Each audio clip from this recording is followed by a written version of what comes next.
नमस्कार दोस्तों, जय हिंद, वंदे मातरम। स्वागत करते हैं आपके अपने YouTube चैनल शिक्षा जगत के channel update channel new channel rocking information पर। यहाँ पर आपको बताने वाले हैं आज के मोस्ट इम्पॉर्टेंट वीडियो है, गोल्डन वीडियो होने वाला है। या इस वीडियो से आपको 4 से 5 नंबर पक्का कराने वाला है। यह वीडियो आपको सरकारी नौकरी में जॉब दिलाने के लिए, सरकारी शिक्षक बनने के लिए 4-5 नंबर दिलाएगा। तो यह कंसेप्ट आपको ज़िंदगी भर नहीं भूलने वाला है। चाहे बात करें आगमन विधि की, निगमन विधि की, विश्लेषण विधि की, संश्लेषण विधि की, पूरा कंसेप्ट यहाँ पे कवरेज करने वाले हैं। तो आइए स्टार्ट करते हैं। सभी भाइयों बहनों से जय हिंद, वंदे मातरम। जय हिंद। सभी राष्ट्रहित के नाम चैनल है, राष्ट्र हित के नाम चैनल है। प्रमुख शिक्षण विधियाँ आपकी कहलाती आगमन विधि, निगमन विधि, विश्लेषण विधि, संश्लेषण विधि। 4 प्रमुख विधियां आपकी शिक्षण विधियां होती है जो लगभग हर सब्जेक्ट में आपके होती हैं। चाहे बात की जाए बाल विकास की, चाहे आपके हिंदी शिक्षण शास्त्र की बात की जाए, चाहे मैथमेटिक्स की बात की जाए, मैथ्स पेडागोजी के, सभी में इम्पोर्टेंट होता है। तो यह गोल्डन वीडियो होने वाला है। तो चलिए आइए स्टार्ट करते हैं। वीडियो इन तक देखिएगा, सभी काम धंधे छोड़ के ये वीडियो देखिए, क्योंकि ये 4 से 5 नंबर आज दिला के मानेगा। कभी ना भूलने वाला वीडियो आपके लिए गोल्डन वीडियो है, गोल्डन चांस है आपके पास सरकारी शिक्षक बनने के लिए। तो चलिए यहाँ पे बात करेंगे पहले हम आगमन विधि। आगमन विधि इंडिकेटिव मेथड जो होता है आपका, आगमन विधि में छात्रों को नियम या किसी समस्या सिद्धांत को उदाहरण से करवाते हैं। यानी सबसे महत्वपूर्ण बात यह है कि उदाहरण पहले दिया जाता है, बाद में नियम बताया जाता है। ठीक है, जैसे यहाँ पे आपका हो गया, फॉर एग्जाम्पल यहाँ पे ले लेते हैं कि पहले किसी चीज़ को प्रेजेंट करने के लिए किसी को भी पहले हम उदाहरण देंगे। ठीक है, जैसे यहाँ पर आपका उदाहरण हो गया विद्यालय। ठीक है, विद्यालय हम यहाँ पे उदाहरण ले रहे हैं आपका। अब विद्यालय लिखा हुआ है तो इसका संधि विच्छेद करेंगे तो क्या करेंगे, दीर्घ संधि आएगा। ठीक है, पहले बोलेंगे दीर्घ संधि, दीर्घ संधि का आपका उदाहरण हो जाएगा विद्यालय, विद्याधन आलय हो जाएगा। लेकिन आगमन विधि यह कहता है कि पहले आपको एग्जाम्पल देना है, पहले आपको उदाहरण देना है। यानी कि पहले आपको बताना है विद्यालय, विद्यालय लिखेंगे, विद्यालय किसका उदाहरण है, दीर्घ संधि का है। अब दीर्घ संधि के बारे में फिर आपको बताएंगे, फिर नियम बाद में बताना है, दीर्घ संधि क्या है, इससे रिलेटेड क्या होता है, तो नियम बाद में बताया जाता है। यानी पहले उदाहरण मांगता है, वह आपका आगमन विधि है। ठीक है, इंडिकेटिव मेथड जो है आपका पहले एग्जाम्पल मांगता है। तो ये ध्यान दीजिएगा, ये क्वेश्चन आता ही आता है, इससे 1 नंबर आपका कंप्लीट हो जाएगा। ठीक है, तो आगमन विधि में छात्रों को नियम या किसी समस्या सिद्धांत को उदाहरण से करवाते हैं। ठीक है, ये भी इंपॉर्टेंट है। अब यह बात आती है जो एग्जाम में आता है आपके, कि आगमन विधि के 3 सूत्र होते हैं। ठीक है, 3 सूत्र प्रमुख होते हैं, यहीं से क्वेश्चन आपके भर भर के पूछे जाते हैं। ठीक है, पहला आपका यह होता है सूत्र, पहला सूत्र है आपका, क्या सूत्र है, ज्ञात से अज्ञात की ओर। यानी कि जो हमें नॉलेज होती है, ठीक है, जो हमें ज्ञात होता है, ज्ञात से हम अज्ञात की ओर जाते हैं। जो हमें ज्ञात होता है वो चीज़ पकड़ते हैं, इसके बाद अज्ञात की ओर जाते हैं। ठीक है, डीपली जाते हैं, जो हमें ज्ञात नहीं होता है तो वो आपके आगमन विधि में होता है। फिर बात आती है विशिष्ट से सामान्य। जो चीज़ आपको विशिष्ट होती है, विशिष्ट यानी कि बहुत ही महत्वपूर्ण हो, पहले हम उसे जानते हैं। ठीक है, उसके बाद सामान्य चीज़ें आती हैं, यानी सबसे विशिष्ट जो चीज़ होती है उसे हम यहाँ पे जानते हैं आगमन विधि में, और फिर धीरे धीरे सामान्य की ओर आते हैं। ठीक है, जिसे जनरल स्टडीज कहते हैं। बात करेंगे तीसरा जो आपका आगमन विधि का सूत्र, प्रमुख सूत्र कहलाता है, स्थूल से सूक्ष्म की ओर। स्थूल से मतलब जो बहुत बड़ा हो, ठीक है, बहुत बड़ा हो, फिर बड़े से छोटे, छोटे छोटे, सूक्ष्म यानी क्या होता है, छोटे की ओर जाना, ये से। ठीक है, छोटा पहले बड़ा होगा, फिर छोटा, फिर छोटा, फिर छोटा, ये यानी क्या हो गया, ये स्थूल कहलाएगा। स्थूल यानी बड़ा होता है, फिर धीरे धीरे सूक्ष्म की ओर जाते हैं, तो ये आपका आगमन विधि हो जाता है। ठीक है, क्या हो जाएगा, आगमन विधि के प्रमुख आपके 3 सूत्र हैं। देखिए, आगमन विधि में महत्वपूर्ण 3 बातें आपको याद रखना है कि उदाहरण से पहले जो दिया जाता है, नियम बाद में दिया जाता है, आगमन विधि आपका। और ज्ञात से अज्ञात की ओर आगमन विधि में होता है, विशिष्ट से समान की ओर आगमन विधि का सूत्र है यह, और स्थूल से सूक्ष्म की ओर जाना आपका आगमन विधि का सूत्र है। ठीक है, ये आपका कंप्लीट हो गया आगमन विधि। अब बात आती है आपके आगमन विधि के 3 सूत्र के बाद विशेषता की बात आती है। ठीक है, आगमन विधि की विशेषता क्या है। ठीक है, विशेषता काफ़ी बार आपके क्वेश्चन पूछ ले जाता है, यह एक वैज्ञानिक विधि है। ये सिंपल सी बात है, ये क्वेश्चन आता ही आता है कि आगमन विधि जो है वैज्ञानिक विधि है। कभी बार दे दिया गया कि वैज्ञानिक विधि है, ऑप्शन दे दिया गया, आगमन विधि है, निगमन विधि है, विश्लेषण विधि है, चौथा दे दिया इनमें से कोई नहीं, या डी ऑप्शन में रख दिया संश्लेषण विधि। अब आप बताइए कि आगमन विधि की विशेषता क्या है। भैया आगमन विधि की विशेषता है कि वह एक वैज्ञानिक विधि है, इसमें अर्जित ज्ञान जो है प्रत्यक्ष तथ्यों पर आधारित होता है। ठीक है, ये आपको इंपॉर्टेंट है, नोट कर लीजिएगा। अब बात करेंगे, पहली विशेषता आप हो गई वैज्ञानिक विधि। दूसरी विशेषता जो होती है आगमन विधि की, इसके द्वारा बालक स्वयं कार्य करने की प्रेरणा होती है। यानी जो आगमन विधि में होता है, बालक क्या करते हैं, बालक स्वयं कार्य करने की प्रेरणा होती है। अगर एग्जाम में आ गया कि बालक के स्वयं कार्य करने की प्रेरणा होती है, किस सिद्धांत के द्वारा, किस सिद्धांत की विशेषता है, बालक जो है स्वयं कार्य करने की प्रेरणा होती है, किस सिद्धांत की विशेषता है। अगर दे दिया गया आगमन विधि का है, निगमन विधि का है, तो भैया आपको क्या क्लिक करना है, हर भाई बहन क्लिक करेगा, टिक करेगा कि जो बालक स्वयं कार्य करने की प्रेरणा होती है वो आपके आगमन विधि में प्रेरणा होती है, ध्यान दीजिएगा। अब बात आती है तीसरी विशेषता है आगमन विधि की, ये छोटी कक्षा के लिए होती है, क्योंकि यहाँ पे उदाहरण बता दिया जाता है। ठीक है, उदाहरण बता दिया क्या, विद्यालय बता दिया गया। फिर इसके बाद क्या है, नियम बताए जाते हैं कि विद्या धन आलय बराबर विद्यालय होता है, यह किसका उदाहरण है, ये दीर्घ संधि का उदाहरण है। फिर ये छोटी कक्षा में होता है, यानी कि बात की जाए प्राथमिक कक्षाओं में ज़्यादातर उपयोग आगमन विधि का होता है। ठीक है, कई बार क्वेश्चन आ जाता है।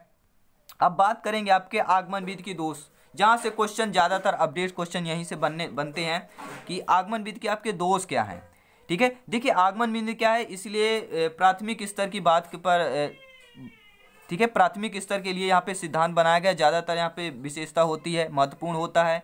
ठीक है, क्योंकि समय ज़्यादा लगता है। ठीक है, पाठ्यक्रम पूरा नहीं हो पाता है और आपका ज्ञान धीमी गति से होता है, इसलिए प्राथमिक स्तर के लिए सबसे उपयुक्त विधि आपकी आगमन विधि मानी गई है, प्राथमिक स्तर के लिए ही मानी गई है। क्योंकि यहाँ पर आपका ये प्रमुख यहाँ पे 3 दोष हैं, इसमें समय भी ज़्यादा व्यर्थ जाता है, लगता है, पाठ्यक्रम पूरा भी नहीं हो पाता है, सिलेबस भी आपका पूर्ण नहीं हो पाता है, और ज्ञान धीमी गति से होता है, यानी स्लो। ठीक है, क्योंकि प्राथमिक स्तर पर इसीलिए इसको उपयोगी माना गया है। ठीक है, अब दूसरी आपकी प्रमुख विधि आती है निगमन विधि। ठीक है, निगमन विधि में क्या होता है, आगमन विधि के बिल्कुल ठीक उल्टा होता है, यानी कि विलोम कह दिया जाए। अगर देखिए, अब एक और इम्पॉर्टेंट क्वेश्चन बन गया आपका। अब देखिए, अभी तक ये क्वेश्चन नहीं आया है, आपको केवल रॉकिंग इन्फॉर्मेशन चैनल के माध्यम से या विजय सर के वाणी से आपको सुनने को मिल रहा है कि आगमन, अगर क्वेश्चन में आ गया आपके एग्जाम में, क्वेश्चन ये है कि आगमन विधि का विलोम किसे कहते हैं, आगमन विधि का विलोम किसे कहते हैं, या निगमन विधि का विलोम किसे कहते हैं, तो आप क्या करेंगे। बहुत ही अच्छा क्वेश्चन है, आप फंस जाएंगे। कुछ लोग तो सोच लेंगे बहुत अच्छा विलोम यानी ये होता है, लेकिन ये भी पूछा जा सकता है उल्टा मतलब क्या होगा, यहाँ पे जो उल्टा शब्द लिखा है यानी कि विलोम ही लिखा है। तो आगमन का विलोम निगमन, निगमन का प्रतिरोधी क्या होता है आपका, प्रतिरोधी शब्द भी आ सकता है। तो निगमन, आगमन, निगमन, समझ लीजिएगा। चलिए, आगमन विधि के ठीक उल्टा होता है आपका निगमन विधि होता है।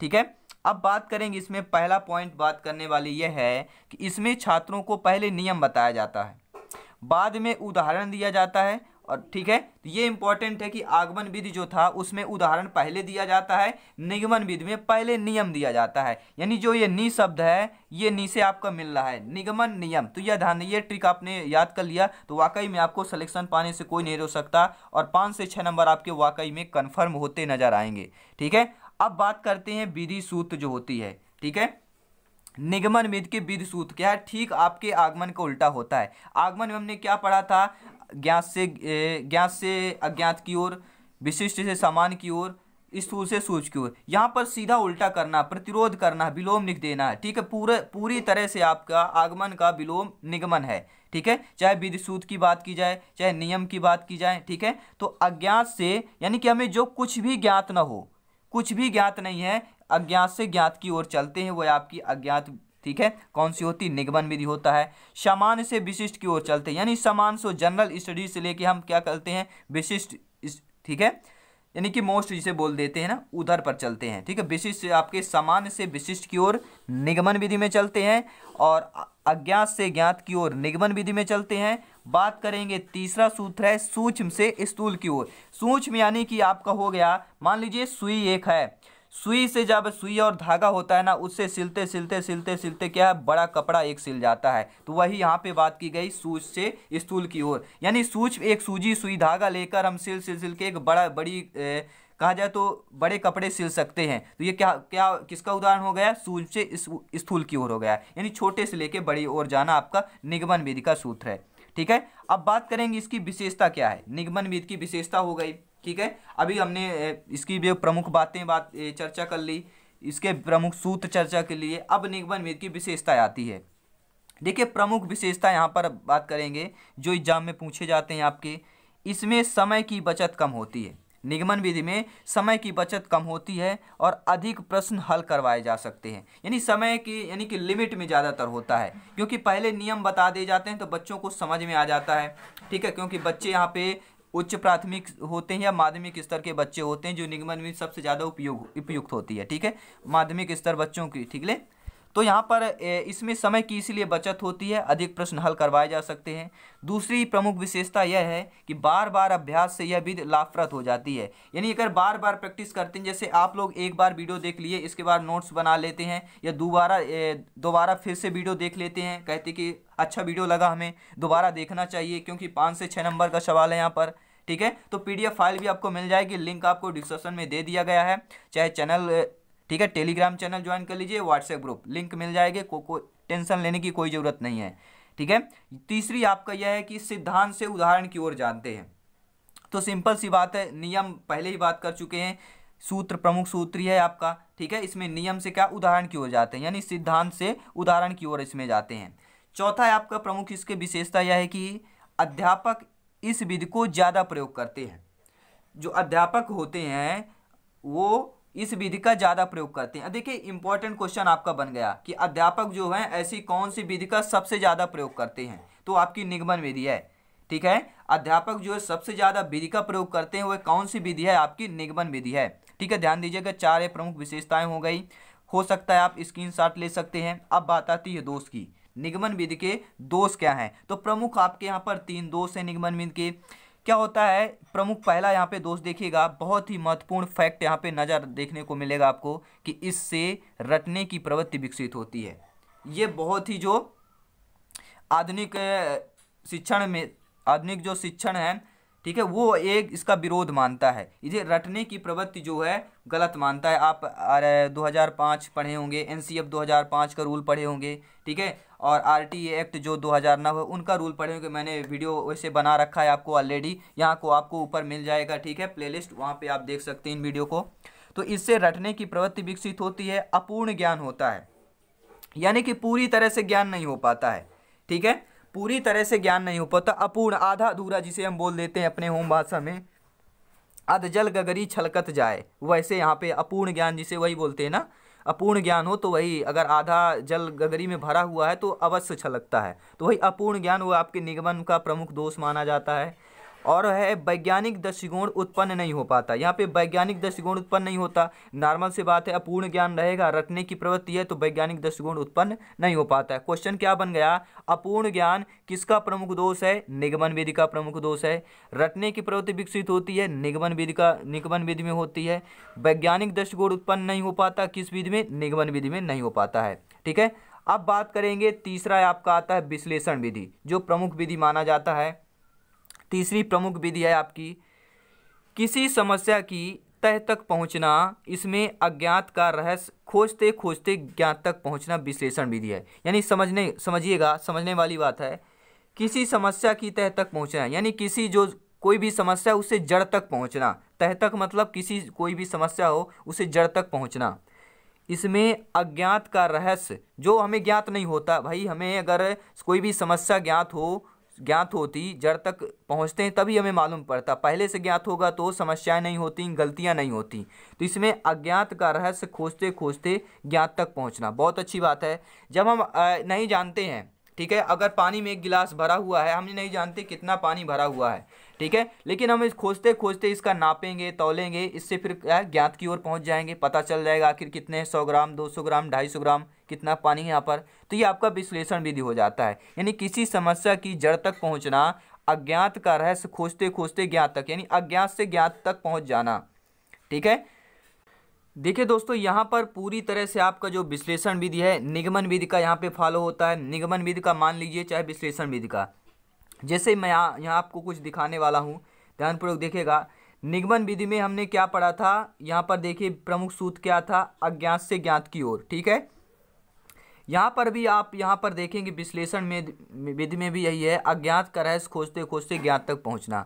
ठीक है, तो समथिंग निगमन विधि और विश्लेषण विधि का कहीं ना कहीं एडजस्टमेंट है यहाँ पर। और इस विधि में जो प्रयोग कहाँ करते हैं, विश्लेषण विधि का ज़्यादातर, ठीक है, मोस्टली हम कहाँ पर प्रयोग करते हैं, तो आपके रेखा गणित में हो गया, गणित, बीजगणित, अंकगणित की समस्या करने में हम विश्लेषण विधि का प्रयोग करते हैं। ठीक है, कई बार एग्जाम में आ चुका है, विश्लेषण विधि का प्रयोग करते हैं। ऑप्शन आ सकता है रेखा गणित, गणित, बीजगणित, अंकगणित की समस्या हल करने में हम क्या विश्लेषण विधि का प्रयोग करते हैं, यूज करते हैं। ठीक है, तो ये इंपॉर्टेंट फैक्ट है आपके लिए। और प्रमुख बिंदु इसके क्या है, आपके विश्लेषण विधि के जो है, ठीक है, विश्लेषण विधि के आपके प्रमुख बिंदु क्या है। ठीक है, ये बिंदुओं पर भी चर्चा करेंगे। इस बिंदु के अंतर्गत क्या आता है, अंकगणित समस्या, रेखा गणित की रचना आती है।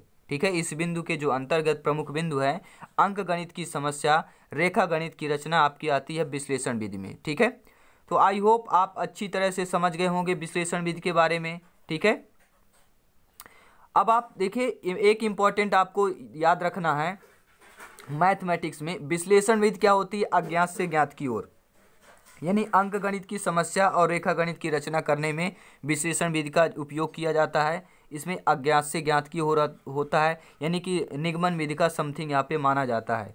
ठीक है, अब बात करेंगे चौथी जो महत्वपूर्ण आपकी विधि है, संश्लेषण विधि। ठीक है, संश्लेषण यानी संश्लेषित करना, यानी ज्ञात से अज्ञात की ओर चलना संश्लेषण कहलाता है। तो ज्ञात से अज्ञात की ओर किस विधि का प्रमुख सूत्र माना जाता है, तो आप देखेंगे, ठीक है, ज्ञात से अज्ञात की ओर आगमन विधि का प्रमुख सूत्र माना जाता है। तो आगमन विधि का जो, ठीक है, आगमन विधि का यहाँ पर आप लोग क्या बोल सकते हैं, संश्लेषण। ठीक है, संश्लेषण का आगमन हम पर्यायवाची मान सकते हैं, आगमन का पर्यायवाची संश्लेषण है। समथिंग विधि सारी कुछ आपको यहाँ मटेरियल, ठीक है, मैचिंग पाएगा। वहीं बात की जाए विश्लेषण और आगमन का, जो विश्लेषण और आगमन का संबंध है दोस्तों, वही आपका संश्लेषण और, ठीक है, जो विश्लेषण और निगमन का संबंध है वही आपका संश्लेषण और आगमन का संबंध है। ठीक है, जो विश्लेषण और निगमन का संबंध है वही आपका संश्लेषण और आगमन का संबंध है। अब बताइए आपको कैसा लगा, कैसा फील कर पा रहे हैं, वाकई में आप अपने आप पे गर्व महसूस कर रहे होंगे। तो वाकई आज हमने 4 से 5 नंबर कंप्लीट कर लिए केवल एक ही वीडियो में। तो ऐसे ही सभी महत्वपूर्ण वीडियो आपको आने वाले हैं, चाहे आप CTET, MP TET, REET TET, MP UP TET, KVS, माध्यमिक शिक्षा परीक्षा पात्रता चैनल, संविदा वर्ग 1, 2, 3 की तैयारी कर रहे हैं, वर्ग 3 की तैयारी कर रहे हैं, CG व्यापम की तैयारी कर रहे हैं, तो रॉकिंग इन्फॉर्मेशन यूट्यूब चैनल आपका सभी भाई बहनों का स्वागत करता है। मैंने वीडियो में आपको नहीं कहा कि आप लाइक करिए, सब्सक्राइब करिए, लेकिन वाकई में यहाँ पर आपको फ्री शिक्षा के साथ सरकारी नौकरी के लिए सफल कराया जाता है। शिक्षा जगत का चैनल है, तो सभी भाइयों बहनों से निवेदन करता हूँ, सभी को जय हिंद, वंदे मातरम कहता हूँ। और फ्री PDF सर्च करना है आपको वाकई में, तो rocking information Telegram channel join कर लीजिएगा और व्हाट्सएप ग्रुप ज्वाइन कर सकते हैं। लिंक आपको डिस्क्रिप्शन में दे दी गई वीडियो में सबसे नीचे जाइए, लिंक मिल जाएगी आप लोगों को।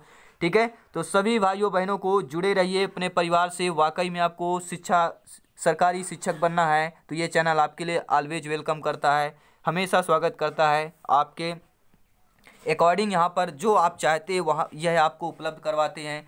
तो चलिए मिलते हैं नेक्स्ट वीडियो में, इसी तरह जुड़ते रहिए, अपना प्रेम और स्नेह बनाए रखिए। जय हिंद, वंदे मातरम। सभी मित्रों को, आप सभी के माता पिता को मेरा प्रणाम। जय हिंद।